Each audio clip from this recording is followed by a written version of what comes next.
And the construction is coming together. It's functioning. I beat him!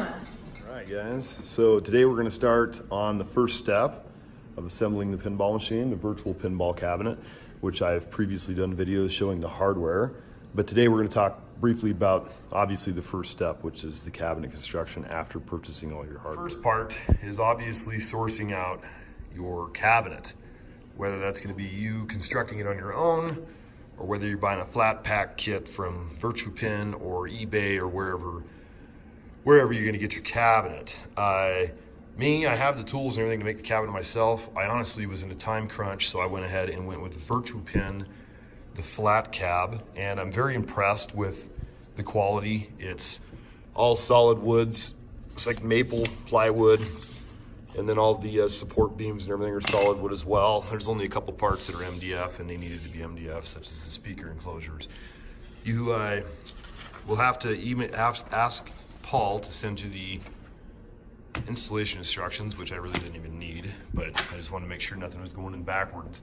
And then my advice to you is to go ahead and paint every piece before you start construction. You can see this paint's still wet.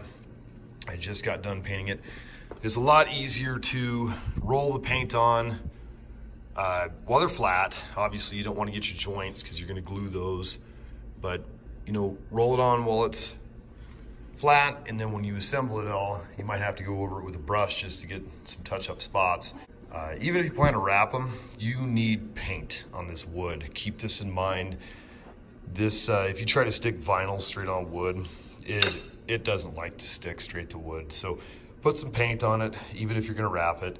And the inside's optional if you want to paint it or not. I want mine to be really clean. I want it to look really tight and professional. So I don't want to see any wood. So I painted everything on mine. And that's the first step. Now we're gonna go ahead and start assembling this.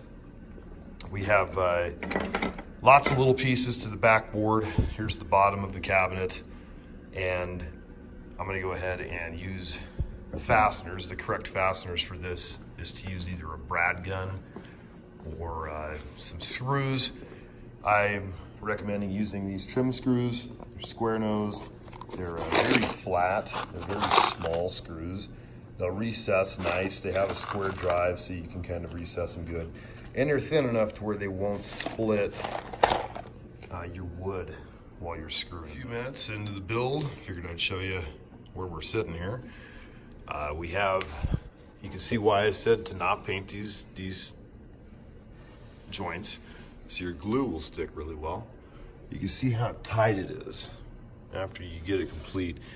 And had you painted this after the fact, it wouldn't look as clean. So this is what I was wanting to show you. Also the trim screws, you can see right there, how they recess, and there's no swelling or splitting or anything on the wood. And I did not pre-drill these holes. So that's something to be said as well. All right, now the cabinet is all together. See, it's tight, it's clean. Once again, this comes from VirtuPin, Paul in particular, and he did a fantastic job. Bang up. He sanded everything down really well. Everything was cut precisely with his CNC router. If you haven't bought a cabinet yet, I highly recommend looking to VirtuPin. I think it was $325 or something, and you can hardly buy the materials for that, to be completely frank. It's solid maple wood, plywood, so good deal. So, and he also was kind enough to send me his template for the graphics, which I'm printing now. The template made it very easy to do the design. Allows you to, lay out your clip art or your photo or whatever you're doing very easily on the computer, and either send it to a print shop, because I understand that most people probably don't have a sign printer at their house like I do, but you know, it gives you a very good map to kind of do your designs with. If you are Photoshop friendly, if you're not Photoshop friendly, then you know, I understand that you can hire somebody else to do this, but it did save me a lot of time. So kudos to Paul at Virtue Pen for helping me do this by providing me the template. Once again, this is the cabinet construction. The back cabinet I haven't assembled yet, and I will show you that when I go to do that. But you can see there's the places for the fans, there's the place for the speaker. He's got all the holes cut. The button for the flippers, or button for the MagnaSave. There's the buttons going down the line for using on your accessories. It has the plunger triangle cut out precisely. It's got the coin door precisely cut out. All of that is very time consuming, so it's worth its weight to go ahead and buy it from him. I also bought a lot of the small parts from him too, including the plunger, the Virtue Pen plunger kit that converts it to digital.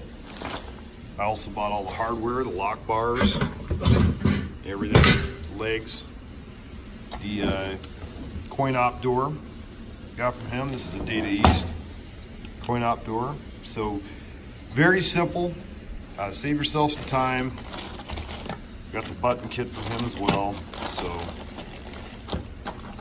thanks again, Paul, for all your help.